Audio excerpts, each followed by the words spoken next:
welcome back to the Movie Marketing and Distribution podcast powered by Usher U. My name is Alex Stoltz, and as well as hosting this show, I'm head of film here at Usher U and run a company called Future of Film. Usher U is the smarter way to promote your films and catalogue with our automation, analytics, and audience building tools, which are all designed to make your marketing and distribution easier, more cost-effective and impactful. To find out more about what we do and access all of our other podcasts, sessions and resources, just head over to usheru.com. I'll spell that. It's USHERU. That's usheru.com. Or just drop me a line at alex@usheru.com. So, as regular listeners know, this is a show where it's my job to speak with leading executives about all aspects of the business of getting films into theatres, into streaming platforms, to audiences, and of course share these insights with you, our listeners. In a rapidly changing entertainment landscape, what are the new audience development, distribution and marketing strategies that are proving most effective? And it's my pleasure to welcome to the show today Nikki Stier Justice, who is head of distribution at Buffalo 8, the full-service film and media company founded in 2010 by Matthew Helderman and Luke Taylor, which is focused on production, post-production, distribution, design, and finance, based out in Santa Monica, California. Nikki is an independent producer and seasoned entertainment executive with a background in film production and distribution. In 2014, she moved to startup production company Good Deed Entertainment, where she helped grow the company into a multi-million-dollar studio. As Chief Operating Officer, she oversaw development, financing, production, distribution, corporate branding, and marketing on a slate of 7 to 10 releases a year. In addition to her role as head of distribution at Buffalo 8, Nikki teaches at UConn, University of Connecticut, in the Digital Media and Design Department as a visiting assistant professor. Nikki, thanks so much for joining us today.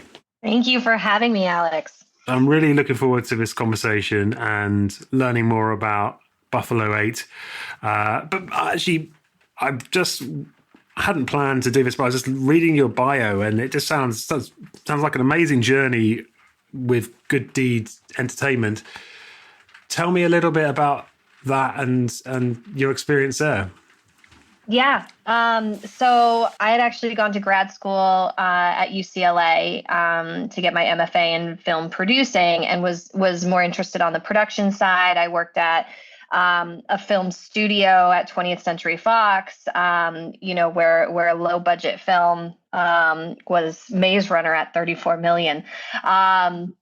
And I realized that I'm much more entrepreneurial, and I kind of thrive in those type of environments. And for me, when I understood the studio system, but I didn't really understand independent film financing and distribution and really how to get projects off the ground at the indie level and like really succeed in that space. I was excited about an opportunity at Good Deed Entertainment. I actually came over on the production side as a director of development. And shortly after I came on board, I started seeing their producer statements for films that they were releasing with other distributors. And I saw that there was a direct correlation to an increase in revenue and an increase in expenses, so that we never actually saw any money as a filmmaker. And I was like, this is not a sustainable business model. And so we decided to launch into the distribution space with very little knowledge about film distribution. But we had the president of our company had done sales and had started a distribution company in the past. So he knew kind of that old school method and had some relationships we could lean into. And so then it was really just convincing filmmakers to take a chance on us as a first-time distributor. And so my husband actually found a teaser for a film called Loving Vincent that was 7 years in the making. hand painted, animated biopic about Vincent van Gogh. And the teaser was just beautiful. It was unique. It was different. And for me, what was really exciting is it had generated millions of views organically. And so that's, to me, is a big sign that there is an audience there that's going to come out and support the film. And so, it took some convincing to get the CEO on board, the rest of the team on board, because it was a big acquisition. It was a lot of money for a small company, but we were really lucky to acquire that film. We had a pretty limited marketing and P&A spend to support the release, but again, like a huge part of our strategy was just leaning into that built-in audience and mobilizing them, having them do group sales, partnering with other organizations. We did live painting events at Michael's and mom and pop art shops around the country. And we ended up generating, I think it was close to 7 million in revenue off of a very small, like 1.5 spend. And we were nominated for an Academy Award. And it was definitely lightning in the bottle as far as our first year as a distributor and our first big feature film release. And I think that really allowed us to go direct with a lot of platforms and really establish some strong relationships in that space. So it was a really great launching pad for us and definitely for me to get into the distribution space.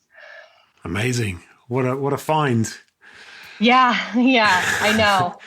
It was, to this day, like that was a title I remember telling the CEO, I'm like, I will put my job on the line for this film. And I've never said that about anything before or anything since. But it had all of those ingredients that you're looking for to make a successful release.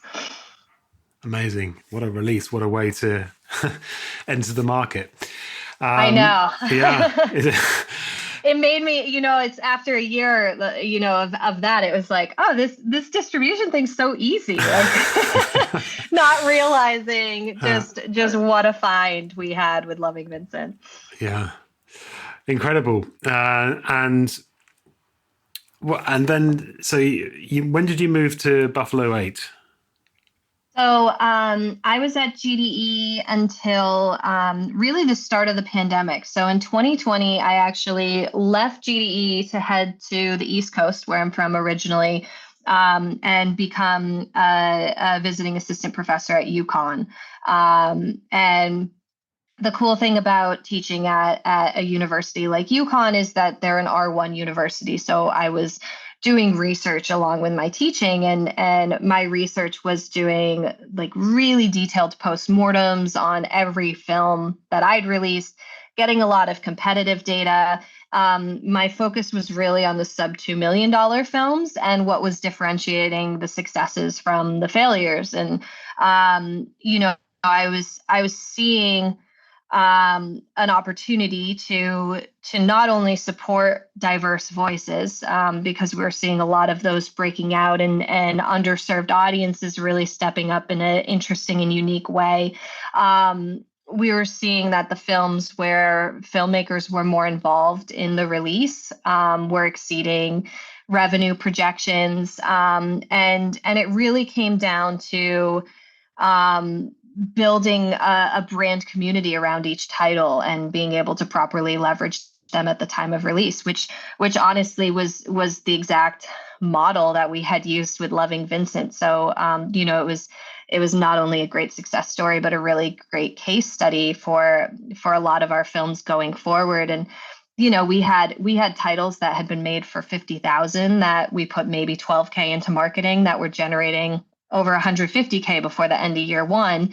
And then we had titles that we were putting $400,000 to support the P&A spend, and they were generating that same revenue number. So obviously, from both a distributor and a filmmaker standpoint, you want to be in that first bucket and figure out how to do that. And so, as I was talking through my research with the Buffalo 8 guys and Matthew and Luke, who I know well and had worked with many times at Good Deed. They were really wanting to expand their distribution arm at the time. They were functioning more as an aggregator, doing AVOD only releases, and they kind of gave me a blank slate, and they were like, we fully support you and growing in this division, and so I came on board. Originally, I was just going to consult on a couple of projects, and then saw a real opportunity to differentiate ourselves in the distribution landscape, and saw a real opportunity to especially support a lot of our diverse filmmakers. And so I ended up going over to Buffalo 8 full time, and have been there since. Amazing. I'd love to get into some more of those findings, and this term, building a brand community. I haven't heard that before, but I really like it.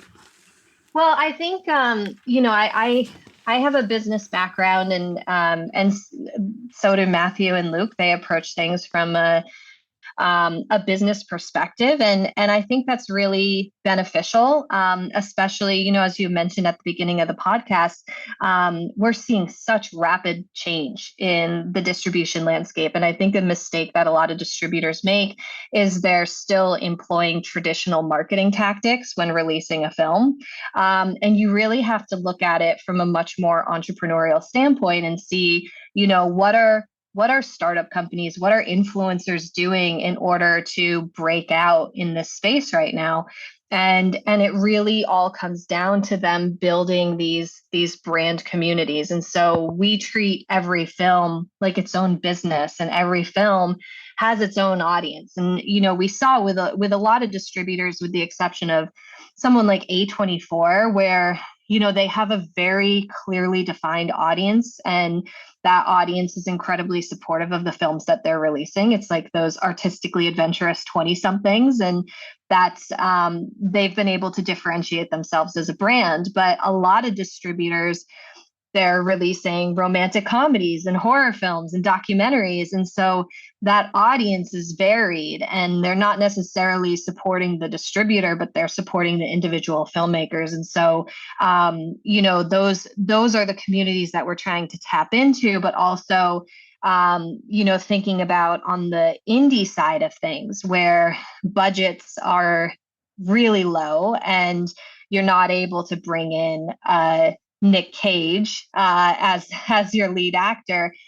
How do you create and establish those communities early on to help set yourself up for success? And, we've seen some films that have been made for very low budgets, but they put a podcaster in a supporting role, and he could act, and he supported the release in a really big way, and was able to kind of trigger those TVOD and AVOD algorithms to have it break out on those platforms, really because of his involvement in the film, because the rest of the cast was relatively unknown. And so we've seen opportunities like that, whether it's partnering with nonprofits or influencers or talent. And it has to feel authentic. Like, you want to make sure that you're casting someone who has an audience that you're really trying to target with the release of a title. But those have been the ones that really break out for us in a meaningful way. And we're able to keep those P&A costs down so that the filmmakers see more money in their pocket. Amazing. You mentioned about building these groups and communities early on. I mean, how are we talking about right at the start? How soon do you tend to get involved in a project? Yeah. So we love to get involved earlier in the process, where we can weigh in and give feedback on casting decisions, for sure. And that's constantly changing, and we're having to do temperature checks with our international buyers.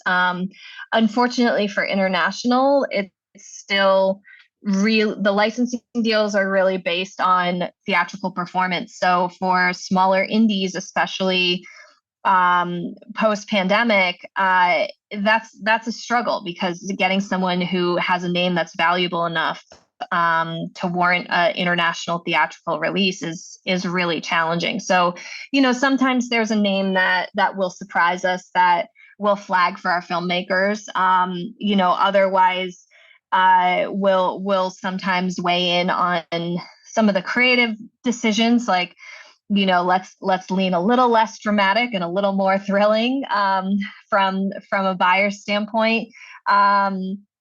And it really depends on the title. Like with Loving Vincent, that was, I wish I could take full credit for all of the success, but so much of what made that film successful, and obviously it was able to deliver on a creative level, but in terms of getting the audience into the theater, they started. It was a 7-year process of making that film, and they started marketing and pushing out content right from the get-go, and they did a really fantastic job of it. And that's how they built millions of followers.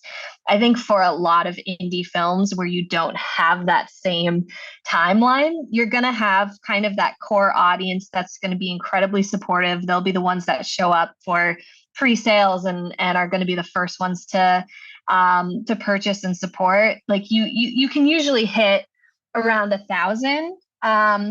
But again, like that's not even close to the reach that you could have if you have an influencer who, with the podcaster, he had a reach of 2 million.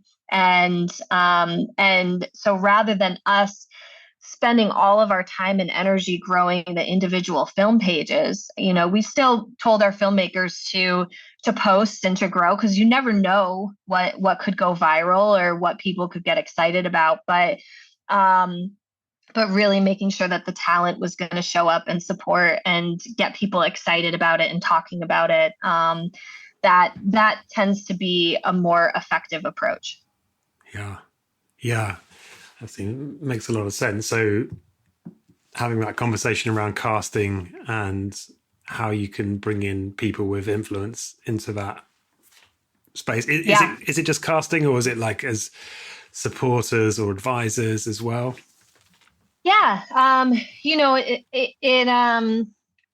It obviously helps if you're able to get a name attached in any capacity. So I've seen titles that had A-list celebrity just as an executive producer, who put out just a couple of posts in support, and that really helps trigger the sales. Again, they have to be willing to post, and you want to make sure you put that in their contracts. Other times it hasn't even been influencers or celebrities. Like we had a film when I was at GDE called Lucky Grandma that we released, and really fantastic film. Heist comedy, takes place in New York's Chinatown. 80-year-old Asian grandmother as the lead, almost entirely in Mandarin. So not an obvious sell from a domestic standpoint. But we partnered with an organization called Welcome to Chinatown, which it was at the start of the pandemic. They were giving back to businesses that were impacted by COVID. They did an Instagram takeover. They sent out email blasts to their audience. We gave them $1 from every pre-sale. And in turn, and they were focused mainly on Apple TV for the promotions, but we ended up doubling our Apple TV sales, like just from that partnership. So, it doesn't always have to be like a big name celebrity, but it has to be a partner that again feels authentic to the film, because audiences can tell when it's forced versus a real partnership. And are you, just to clarify, are you working on distribution in the US or internationally, or both? Yeah, so our focus is on domestic, so US and Canada. Sometimes we'll partner with bigger Canadian companies depending on the size of the release. Some of our filmmakers do ask us to take the world, and we'll look to first secure a licensing deal with certain territories, and then if we're unable to do so, we'll avail it on those platforms. So we have the ability to turn on almost all English speaking territories just on the TVOD platforms. And typically, if that's the case, then we'll have as many territories as possible go on the same release day to try to reduce piracy and also just make it cleaner from a marketing standpoint on when the releases are happening. So in your role, are you acquiring titles as well? And then what does that look like? Are you going around to, well, you told me earlier that you just come back from TIFF not too long ago. How was that experience? Are you looking at finished stuff? Are you looking at scripts? Yeah, so we're looking at a lot of finished content. We get a lot of submissions from independent producers, from agents, sales agents, different buyers. Sometimes we'll, when we go to festivals, if it's a stronger title, we'll talk with an SVOD platform to see if we can kind of partner on a release, and then we'll help with a theatrical component to it if it's a platform like Stars. We have an interesting program at Buffalo 8 where we have this arranger kind of affiliate program. So after your first collaboration with us, whether it's in the development production side, post-production, or even Bondit, our financing arm, any project after that, you can have kind of this affiliate arranger commission. So we have producers who have worked with us in the past, and then they have a friend who's looking to distribute a title, and they bring it to us, and then we give them like 5% from distributors' gross. So it doesn't impact the filmmakers in any way, but it allows us to have much more qualified leads that are coming through, and allows producers to see some additional revenue outside of the one or two films that they're working on, which we all know it's a really tough landscape out there right now in terms of revenue generation for independent filmmakers. Wow, I haven't heard of anyone applying that kind of model before in distribution.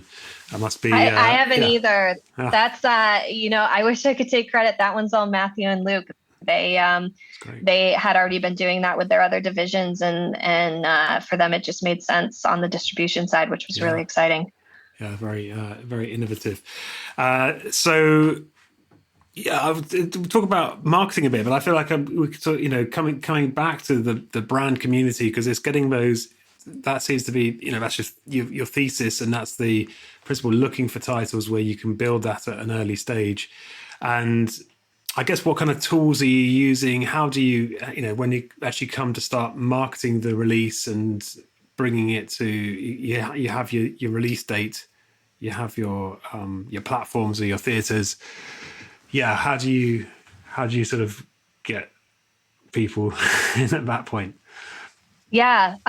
So when we're first looking for audiences, we'll kind of just do a bit of a brain dump where it's like, okay, let's get as niche as possible and identify very specific audiences, and then from there try to identify who the primary audience is. And realistically, this is something that we're doing with the filmmakers and the producing team, because we'll have the insights on comparable titles and the specific audiences that it's performed really well with, but the filmmakers are going to be the ones that have been living and breathing this, many for decades, when they finally get to a finished film. So we're also relying on who has been engaging with content, who they're seeing is interested and excited about it.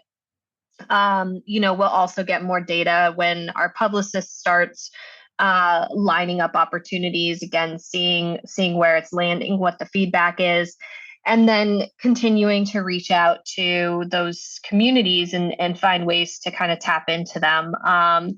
One of the things that has really changed during the pandemic is just windowing in general, where we've seen everything kind of get condensed, and people have much more shortened attention spans across the board. So before, on a small indie campaign, you'd spend a month leading up to the actual release. Now the bulk of our publicity and marketing hits are happening on the actual day of release or like during that pre-sale window. So that if someone is interested in the title, there's an immediate action that can be taken rather than just an awareness campaign, which is what the focus used to be. You're listening to the Movie Marketing and Distribution podcast powered by Usher You. How is your marketing strategy right now? Are there areas you want to improve? Or perhaps you are looking for some fresh inspiration and ideas on how to remain ahead of the curve? Well, the Usher You Marketing Scorecard is a completely free resource to identify your marketing strengths and opportunities in less than 5 minutes. Head over to scorecard.usheryou.com and you'll receive a personalized report on your marketing, what's working well, areas of improvement, and quick wins to boost your 2022 planning. So that's scorecard.usheryou.com. Score your marketing today with Usher You at scorecard.usheryou.com. And now back to the show.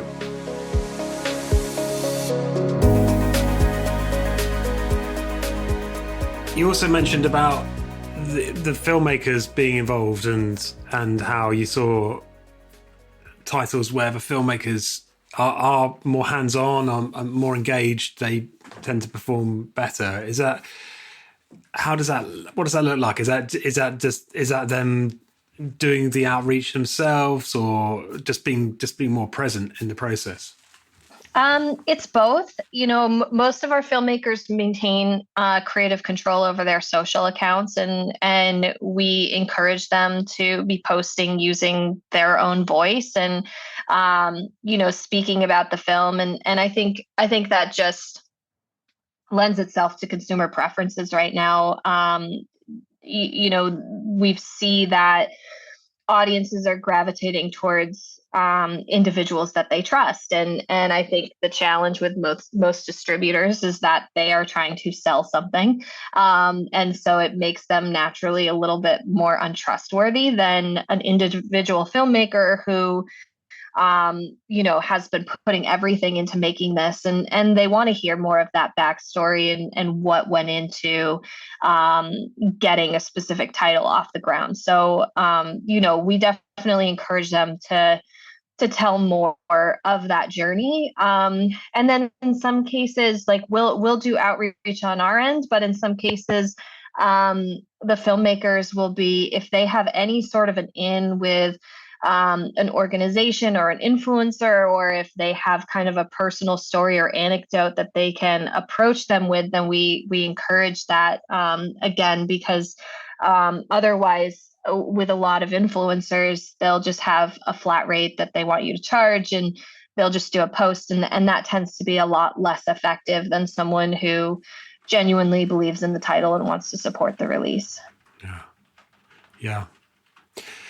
And have you been doing a lot of theatrical releases post? Well, we're still not in the midst of things, but yeah, recently. I know exactly. Like, are we post pandemic? Yeah. In the US they act like it, but yeah, it's the theatrical landscape has been tough for small independents. It's great to see that movies are still succeeding. And you see like some of the numbers for something like Top Gun. It's like, okay, that's awesome. But for smaller independents, it can be a little bit more challenging. I think the biggest obstacle is that older audiences that previously were incredibly supportive of art house cinemas and would have memberships to the theaters have not returned post-pandemic. And so for us, and the other thing in terms of a theatrical release, the other big reason that you would do a theatrical in the US was to get national publicity for your title, which, it's very difficult to determine the actual ROI of a publicity campaign, but national publicity can be really effective for the digital release of a title, and can help give it that additional boost. But during the pandemic, we were able to secure national publicity without a theatrical. And so, the cost benefit of a theatrical has significantly decreased over the last 2 years, to the point that, there's certain titles that will still explore it. We tend to see solid numbers if there's a Q&A component or something that makes it more of an event. But just as a standalone, the focus has definitely shifted to more of the digital release for titles. What would your advice be, Nikki, to, I guess, particularly producers listening to this, but anyone involved in the value chain and thinking about how to build a successful independent or launch a successful independent release? What should people be thinking about, and when should they be thinking about it? Yeah, I think the biggest shock for most filmmakers is when they're putting together production budgets, they're not necessarily backing into those production budgets because they don't have access to the numbers and the data on how comparable titles are actually performing. And that's again changing every few months. And I think right now it's really fascinating, especially in the AVOD space, seeing certain titles break out in an incredibly meaningful way. But then we also have seen other titles that 3 years ago would have performed really well have become entirely stagnant. So, I think for filmmakers, if you're wanting to build a more sustainable business model, and this isn't a passion project that you don't care about just losing money on, definitely talk to a distributor earlier in the process. Typically, genre content is going to perform stronger and help you mitigate risk. If you're going to be doing a drama or a documentary, then it really needs to launch out of a major film festival for it to be able to hit and break out in a big way, unless you have that pre-existing brand community that you can tap into and leverage at the time of release. So, I always encourage filmmakers to keep the budgets way down, especially on your first film, so that you can kind of see what that experience looks like. And, you can get some amazing talent for SAG ultra low budget, if you're offering roles that they can kind of sink their teeth into and that they don't normally get offered. So, I did a movie called Coyote Lake with Camila Mendez from Riverdale, who has a very substantial following on social media. And she was excited to be offered a role that wasn't just the sexy Latina, which is what she always gets offered. And so she was willing to do it at a much lower rate. So there are those opportunities, also exploring who you can put in these supporting roles that can help with the overall release. And again, just thinking about like, what is the worst case scenario from a distribution standpoint, rather than the best case scenario, which I think a lot of filmmakers just assume is going to be their reality. And it's like, unfortunately, not many of these titles are actually selling for 15 million out of Sundance. Instead, they're going to have to recoup that money on the distribution side. And you want to, as much as possible, set yourself up for success so that you can keep making movies and pursuing that passion. Yeah. Can you talk a little bit about AVOD, Nikki? Because it's I think it's much more mature there, the market in the States and North America for advertising video on demand, as opposed to here in the UK and Europe. tell me a bit about what works in AVOD, how deals work, is it, and yeah, generally Yeah. enlighten us. Yeah, so it's kind of come full circle where it's almost like that traditional TV model that we used to have where people are watching a film with ad breaks. The advertisers are the ones that are paying. And so you can actually see an increase in revenue from the advertisers at the end of a quarter or at the end of a year, which is exciting. It typically pays better uh, than some of the SVOD partnerships, like something like Prime. We used to always do for titles if we weren't able to get an SVOD licensing deal, but then they changed the model so it was less favorable for indie filmmakers, and you just weren't getting the money from the impressions. Whereas I feel like AVOD has really stepped up to fill that gap. Where it's performed especially well is with Gen Z and millennial audiences, audiences that would prefer not to pay for content and aren't renting and buying. They're okay with watching it for free as long as there's ads. And so I think it's actually helped reduce piracy for some of our titles because of that option. And a lot of our films that are targeting more underserved audiences, they tend to be much more supportive of indie content that they feel is targeted directly at them on these platforms. And so we've seen them again show up in a really exciting way, to the point that on some of these films that we're turning down 3-year licensing deals with bigger SVOD platforms because we know that it will perform stronger on AVOD. And it's actually become the primary source of revenue for a lot of our indie filmmakers, to the extent that we're actually adjusting overall marketing strategy. So we have like that first campaign for the initial digital release on all transactional platforms, and then a second marketing campaign for when it hits AVOD. Wow. So it's definitely exciting for indie filmmakers, and I think it's going to be even more exciting as AVOD continues to expand and establish itself internationally, because I think it's filling a void that is really needed in the independent space. It's just been a little slower to gain traction abroad. Yeah, fascinating. That does sound like it's it would be very helpful.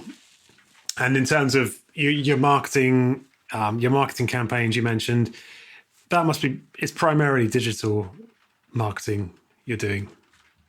Yeah, and again, as much as possible, we lean into partnerships because we've just found that engagement levels are much higher when you're working with an influencer or an organization that has already spent years building and establishing trust with their audiences, rather than just doing paid ads or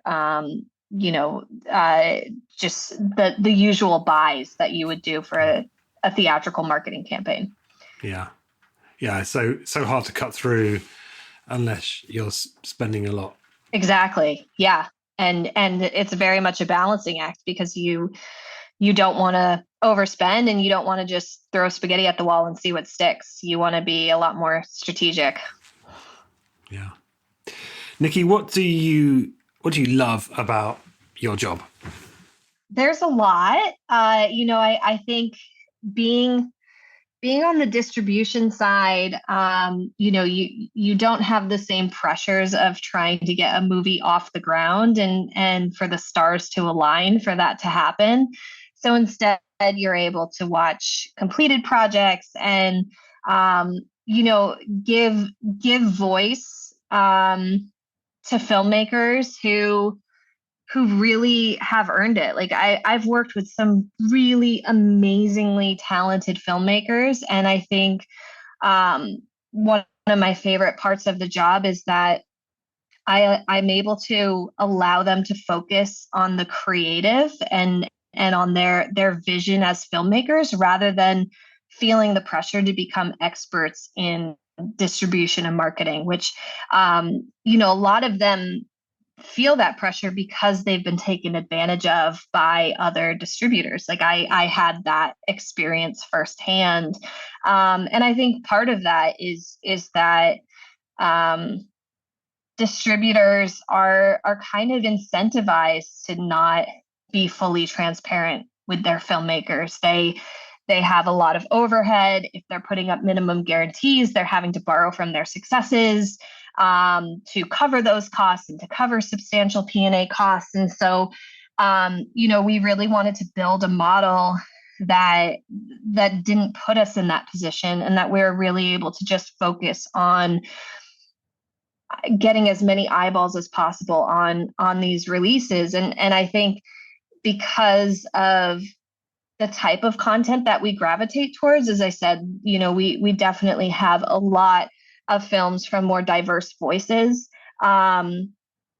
We've been able to also find causes that I'm particularly passionate about that we're able to support. Like we just released a film called For Walter and Josiah that was about these two young Native American boys on the Flathead Reservation that committed suicide, and it kind of revealed a systemic problem that we have in the United States that I wasn't even aware of. And so, I was not only introduced to this, but was able to kind of work with the filmmakers to raise awareness about an issue that I have since become very passionate about. And so, it's really exciting to be introduced to those opportunities. And again, a lot of times these filmmakers are coming to me much earlier in their career, and I get to see that journey and kind of be a part of that. And so I really love that about my job. I love seeing these really talented filmmakers break out and pursue careers in the film industry in an area that they have been passionate about their whole life. I love it. Changing gears, what are some of the biggest challenges you face, or frustrations with the industry, or just the way things work? I think that the constantly changing algorithms and the shift from dealing with people to computers on a lot of these platforms has become really frustrating. And as an indie filmmaker, you're always trying to find hacks. Like with Apple TV, they used to have a really favorable algorithm where if you hit about 500 pre-sales, you'd be featured in New and Noteworthy and or recent discoveries or specific folders for that genre. And then you'd see that people were finding it organically, and you'd see some pretty significant growth. They've since changed it so that the algorithm is really only working on desktop devices, but not on actual Apple TVs. And so, that hack is kind of gone. And same with, with some of the stuff with Amazon in terms of pitching and placing a title. It's very much algorithm based. And so we're trying to figure out how to kind of hack the algorithm and trick the system into making a title feel bigger than it is. That's definitely a challenge. I think the biggest challenge that we face as distributors and as filmmakers is the barrier to entry in terms of making films has never been lower. So anyone can pick up a camera and make a movie, and it's pretty easy to get it up on platforms for people to see. But that can also hurt a lot of filmmakers, because you get someone who rents one indie film that is not of the quality that they were expecting. They're less inclined to continue transacting on indie titles, and instead are going to gravitate towards those larger studio films. And so, finding ways to be seen in an increasingly saturated marketplace is a huge challenge. And, the titles that have not been able to break out are the ones that are just not able to find their brand community, and they end up just getting lost. And that's always frustrating for everyone involved. Yeah. Well, look, I've really enjoyed this conversation, Nikki. Thank you so much for sharing, and some really great insights there, I think, that people can take away. I'd just like to end by asking you what excites you about the future of the screen industries, if you like. What are you optimistic about?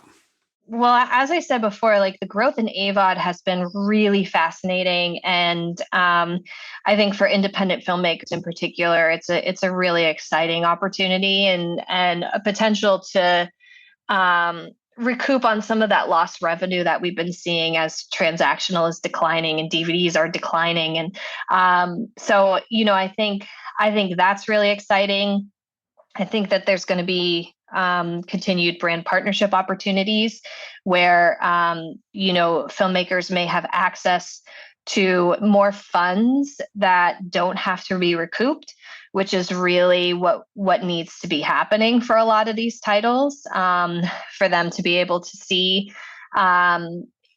their full equity investment come back so that they can keep putting money into more films. So, I definitely excited about opportunities in those spaces, and, continuing to track these changing landscapes. Like they're changing every couple of months. So, you really have to be fully immersed in it to be able to properly track it. Yeah. It's a full-time job for sure.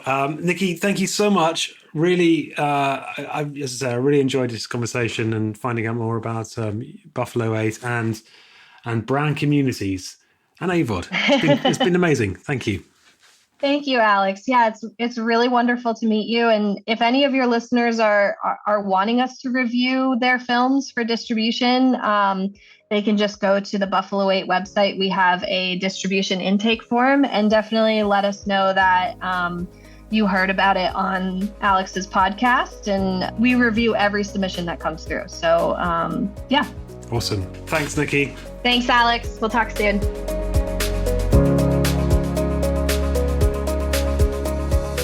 So thanks again for joining this episode of the Movie Marketing and Distribution podcast presented by UsherU. At UsherU, we are passionate about data, innovation, and movie marketing. And we have now combined all of these passions and knowledge into a product that is built to, essentially transform film marketing.